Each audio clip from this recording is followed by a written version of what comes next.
Okay, so ladies and gentlemen, welcome to the King CJ Music Podcast. We talk anything pop culture, music, and much more. So we're going to talk about the legal aspect of music. And this is interesting to me because for this conversation, much like others, and I do apologize, this is me on behind the scenes. On this episode, we're going to talk about issues such as what we're going through currently with Little Durk, which I think many will be surprised that we're having this conversation about Little Durk for I think a multitude of reasons.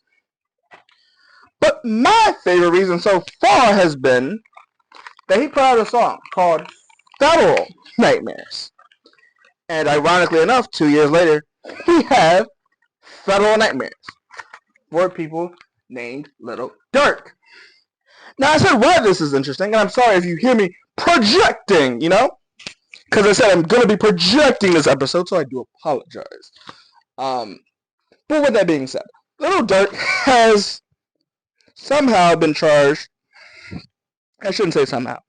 So there, apparently, I believe there's going to be 5 co-defendants against Little Durk in this case, because someone talked.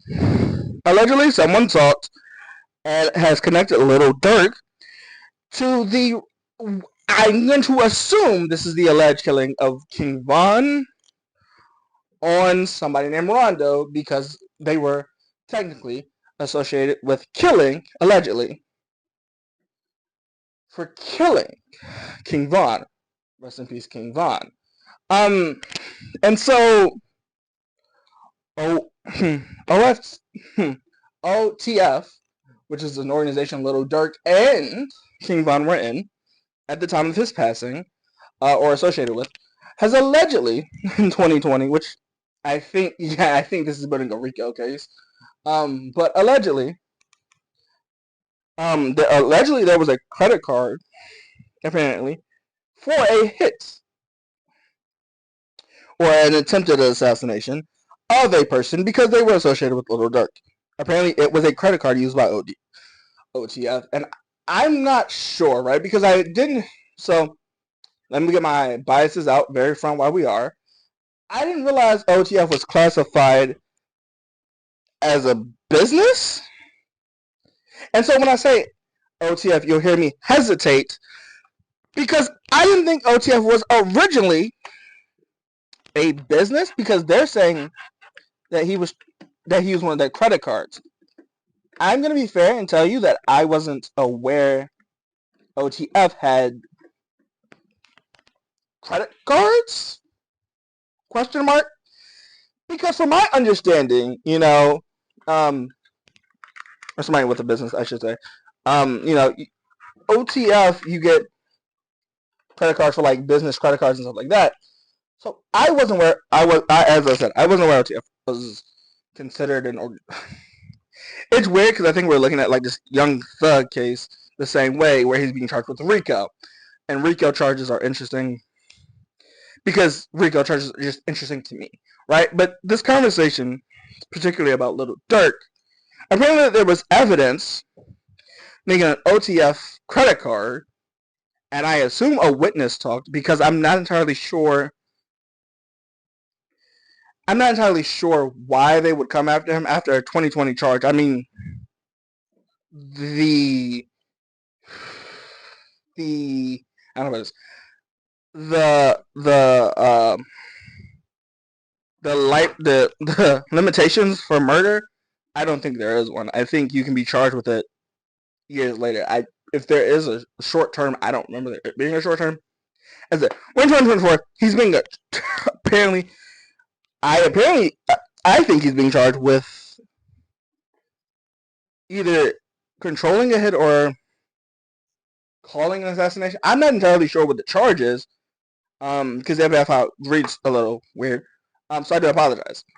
At the same time, the reason we know this is because the FBI had kind of a conference, and they talked about the conversation where Durk apparently had two flights flying to Switzerland and somewhere else. where that aren't necessarily that have treaties with the U.S. Which I have to say, it's an interesting way to go, right? But apparently he hired a private jet to take him to Italy or Miami. And this is my concern. I don't know, I've never been a criminal.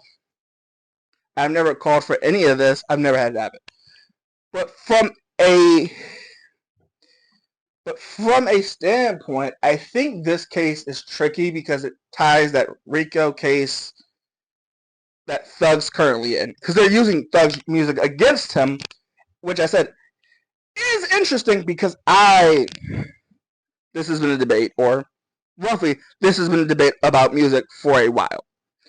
Can music be used for people that aren't technically considered mob bosses? Because that's what the RICO charge was to charge the mafia, right? Can song lyrics be used in the criminal court of law? And there's no precedent for this, right? So we're seeing it in the Thug case. We're seeing it in, we'll probably see it in Durk's case, right? Where Get Back in Blood. And this is all coming from the same person, apparently, allegedly, that Durk had paid when he got out for doing time, allegedly gave him somewhere to stay and all of this other stuff. Which, from a musical standpoint, isn't very interesting, right? I don't think anyone's very interested in this, right? I think if you're interested in it, you're like the very slim few, right? And at the same time, though, I think we run to this question of, is this the conversation we want to have around artists being able to use their music in the court of law? Because, a lot of rappers have come out in a bit after the Drake and Kendrick beef that some of the stuff they said wasn't the truth, right? So this is the question for many. Should we, as a society or a culture, be pushing this narrative of, hey, if you're not from this, then you can't claim that you love rap music or that you're part of the culture? Which is the conversation, I think, and I don't know, I'm not entirely sure, and I don't know for exact fact, but I think this will make people question if they can use rap lyrics or say something in rap songs without being prosecuted, which is interesting in itself. But it does raise that question. So this will be interesting to see, but at the same time, I'm here for the legal. I don't give legal advice. This isn't me giving you legal advice. Go to somebody that actually practices law if you want legal advice. This is me kind of just giving my 2 cents, right? Because I do find it interesting. I'm not gonna lie. I think this is interesting because I guess OTF is considered a business because I assume people are getting paid in OTF, right? And I assume they are, because if they have a credit line, well, I'm assuming it's a credit line because I don't know. Granted, well, I'm not an FBI, but I would be I think I don't think I'd be searching business credit cards for hits and stuff like that, or alleged hits on a person in response. But I think the culture as a whole kind of, and I don't know if we blame the culture, because I think at a certain point we have to go, yeah, we blame the culture because the culture was saying that at a certain point he should get back, or if that was me in a situation where I lost a family member, I would get back.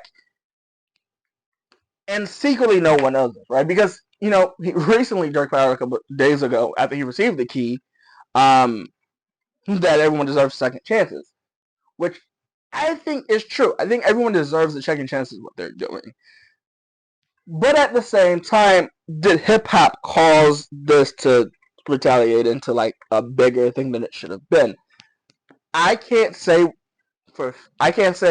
as a fact that's what happened, right? But I think we have this conversation of what should a person do in hip hop. And hip hop's gonna say, okay, he responded correctly because he should have went back for the person, that's caused them pain. He should have decided to go back. And I think that's an interesting point. However, at the same time, that's literally hip hop culture in itself saying, hey, well, since you're part of hip hop, you're supposed to get back at somebody that does you wrong, and morally you can argue a lot of things. It's interesting. So while I'm talking about the legal aspect of hip hop, we're here to talk about Young Thug. I think this is the thing. And people are saying, well, if they're able to keep Young Thug in here for years, it's it's an issue. Right? There's an issue because they were able to keep Young Thug for so long, right? This is the thing, and I think this is what hip hop's saying, right? There are a lot of things, right, that people can be charged with. And for that aspect, I think it's interesting for me to talk about this, right? Because when everyone heard it, they were like, I didn't understand how you get charged with this. Because I think the only other time a rapper has been charged with this is Tekashi 69. I believe, right? He was threatened with it, which, if you're threatened with a real charge, I don't give legal advice, but I have not to this day, and I'm not old. I'm not that old, right? But I'm old. I have barely seen somebody get off of a RICO charge. And I think before Young Thug, I think the most prominent figure that I know that were facing RICO charges was allegedly John Gotti. Well, I shouldn't say allegedly. He was charged. RICO. He was charged with RICO. I think he was charged with a RICO. But at the same time, I think the only other person I can think of that faced a RICO charge, I'm not entirely sure if I know who it was. I think one mobster got off with a RICO charge, but that's before the RICO charge was applied because a lot of mobsters were getting off. As long as you're giving money to an organization and they can tie it to, I guess, essentially violence,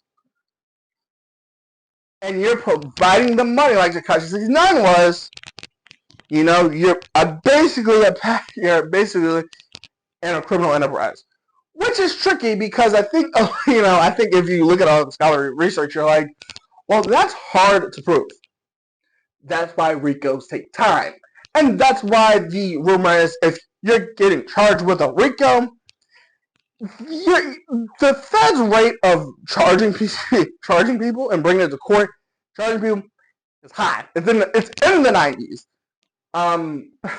90 at RICO charges at a federal level. It's very hard to beat a RICO charge. One might say it's impossible to beat a RICO charge. It's like a 2% chance that you could avoid a RICO charge. But the reason why this is interesting is because each sentence carries 20 years. So if you can get to the 1, that's 20. You get convicted of 2, that's 40. You get convicted of 3, that's 60. Which is technically somebody's whole life if they're like 50, they get charged with a RICO. That's 60 years. Usually they die, if they get convicted of a RICO charge. And sometimes it's even higher, where you can get convicted of all 4. That's 80. You're gone. So I think this is interesting. I think this is the thing, and considering that Durk allegedly, if he's convicted of, I think they're arguing first and second degree murder currently. The news just hit that Durk was being arrested. So as the story develops, I will plan to keep you updated. This episode might come out a little bit later because I want to make sure all this is up to date. But currently, it's being reported